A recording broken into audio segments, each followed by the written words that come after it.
இளைஞர்கள் வந்து ஒரு 6-7 பேர் இருந்தாங்க. போய் கேட்டேன் முதல் பையன் கிட்ட. தெரியாது சொல்ல மாட்டேன்னா. 2வது பையன் எடப்பாடியார். 3வது பையன் சீமான். 4வது பையன் விஜய். 5வது பையன் சீமான். 6வது பையன் சீமான். இளைஞர்கள்ல அப்பனா விஜய காட்டிலும் சீமானுக்கு அந்த இடத்துல அந்த இடத்துல அந்த இடத்துல பாக்கெட்ல சொல்ல முடியாதா? பெரியவனா சொல்றாங்க, நீங்க சொல்ல மாட்டேன்றீங்க. என்ன தம்பி நீங்க எப்படி எடப்பாடியாரா?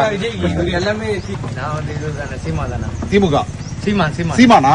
நீங்க டிவிகேவா? என்ன டிவிகே விஜய் ஆட்சி முடிச்சுடா விஜய்? சரியான வெறியன் நாம் தமிழர். நீங்க நாம் தமிழர் சீமான்.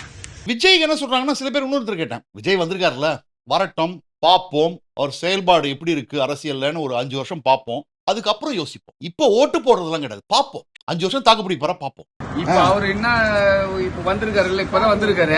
அவர் நிலைமை என்ன, அவர் என்னன்னு ஒண்ணும் நம்மளுக்கு தெரியாது. அதனால அவர் வந்து உள்ள இறங்கின பிறகுதான், இந்த ஒரு எலெக்ஷன் பார்த்த பிறகுதான் அவர் என்ன எந்த நிலைமையில இருக்கிறாரு அதை வச்சுதான் நம்ம அவர். இன்னொருத்தர் சொல்றாரு, அந்த பஜ்ஜி சுடுறவர் தான், இன்னும் பல வருடங்களுக்கு அதிமுகவா திமுகவா இதுதான் களம். பேட்டில் இப்படித்தான் போ.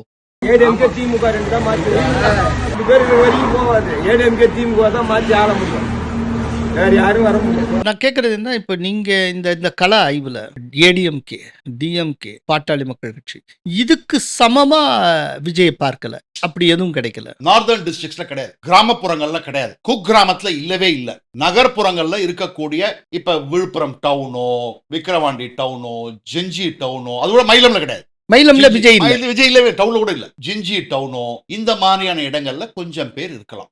ஆனா கிராமத்துல கட்டமைப்பே இல்ல சார். கட்டமைப்பு பண்றதுக்கு ஆளுங்க இல்ல சார்.